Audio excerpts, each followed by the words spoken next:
ಇದೇ ಮೊದಲ ಬಾರಿಗೆ ಮೈಸೂರಿನಲ್ಲಿ TV nine sweet home real estate expo ಆಯೋಜಿಸಲಾಗಿತ್ತು. ಮೈಸೂರಿನ ಅಗ್ರಹಾರದ ರಾಜೇಂದ್ರ ಕಲಾಮಂದಿರದಲ್ಲಿ ನಿನ್ನೆಯಿಂದ ಆರಂಭವಾಗಿದ್ದ ಎಕ್ಸ್ಪೋಗೆ ಇವತ್ತು ಯಶಸ್ವಿ ತೆರೆ ಬಿತ್ತು. ಇವತ್ತು ಕೂಡ ಸಾವಿರಾರು ಜನರು ಎಕ್ಸ್ಪೋಗೆ ಭೇಟಿ ಕೊಟ್ಟಿದ್ರು. ಸೈಟ್, ಮನೆ, ಫಾರ್ಮ್ಲ್ಯಾಂಡ್, ಫಾರ್ಮ್ ಹೌಸ್, ವಿಲ್ಲಾ ಖರೀದಿ ನಿಟ್ಟಿನಲ್ಲಿ ಹೆಜ್ಜೆ ಇಟ್ರು.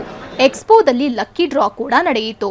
ಅದೃಷ್ಟಶಾಲಿಗಳಿಗೆ ಚಿನ್ನದ ನಾಣ್ಯ ಹಾಗೂ ಮ್ಯಾಟ್ರಿಕ್ಸ್ ಬಹುಮಾನವಾಗಿ ದೊರೆಯಿತು. ಇನ್ನು ಎಕ್ಸ್ಪೋ ಯಶಸ್ವಿಗೆ ಕಾರಣರಾದವರಿಗೆ ಟಿವಿ9ನಿಂದ ಧನ್ಯವಾದ ಸಮರ್ಪಿಸಲಾಯಿತು. ಇವೆಂಟ್ ಮ್ಯಾನೇಜ್ಮೆಂಟ್ ಚಿರಾಗ್, ಆಡ್ಸ್ನ ವಿವೇಕ್ ಅವರಿಗೆ ಗೌರವ ಸಲ್ಲಿಸಲಾಯಿತು. ರಾಜೇಂದ್ರ ಕಲಾಮಂದಿರದ ಜನರಲ್ ಮ್ಯಾನೇಜರ್ ಖಾನ್ ಅವರಿಗೆ ಧನ್ಯವಾದ ತಿಳಿಸಿ ನೆನಪಿನ ಕಾಣಿಕೆ ನೀಡಲಾಯಿತು.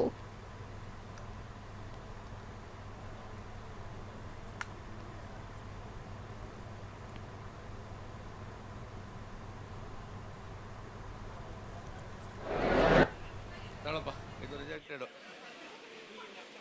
ಅವ್ರಿಗೆ ಅವೈಲಬಲ್.